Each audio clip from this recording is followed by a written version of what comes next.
bienvenue sur Cardio Online à l'occasion des JESFC 2022. Je suis Marjorie Canu et j'ai le plaisir d'être avec le professeur Lafitte du CHU de Bordeaux pour parler du strain. Donc bonjour Stéphane. Tout d'abord, quelle est la faisabilité du strain en pratique clinique ?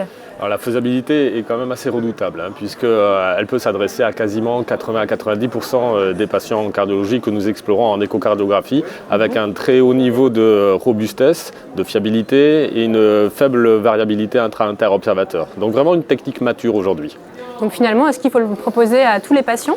Alors ça, c'est la question. Effectivement, une question qui est sensible. On peut imaginer répondre par ce que l'on va retrouver dans les recommandations. Et notamment, je pense, les recommandations en oncologie. On voit clairement qu'il y a des algorithmes qui intègrent totalement la déformation longitudinale. C'est celle-ci qui est la plus importante. Et en fonction des cut-offs, on va vraiment modifier la prise en charge de ces patients, modifier leur thérapeutique. Donc là, on a vraiment quelque chose qui va s'adresser directement à des patients que nous suivons au quotidien.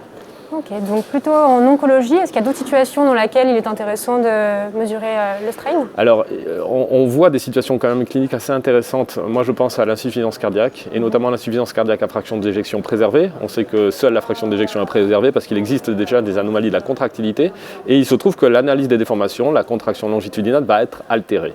Et donc, on a un moyen ici, en tout cas, de démontrer cette anomalie, cette dysfonction systolique débutante, en tout cas, chez ces patients. Donc c'est un deuxième point d'ancrage en tout cas d'utilisation de la déformation. Okay. Et par exemple chez les sportifs, pour distinguer les formes débutantes de cardiomyopathie des cœurs d'athlètes, est-ce que ça a un intérêt ? Alors le sportif, c'est vraiment un sujet qui est compliqué.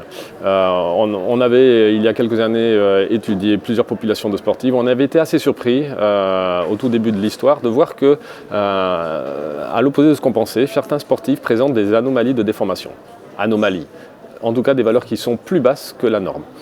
Est-ce que cela correspond à une modification de la morphologie de leur ventricule gauche ? C'est possible, mais il y a d'autres hypothèses. Et notamment, il y a l'hypothèse du dopage. Et il y a eu un certain nombre de publications qui ont démontré l'effet anabolisant, désanabolisant sur la baisse des déformations. Et donc là, on se retrouve vraiment avec un problème interprétatif. C'est-à-dire que si les déformations sont basses chez un sportif, on ne va pas savoir si c'est juste de l'adaptation cardiaque ou s'il y a d'autres problématiques, en plus potentiellement d'une pathologie débutante. À l'opposé, quand les déformations sont normales, on peut être totalement rassuré. Merci beaucoup Stéphane. Marjorie.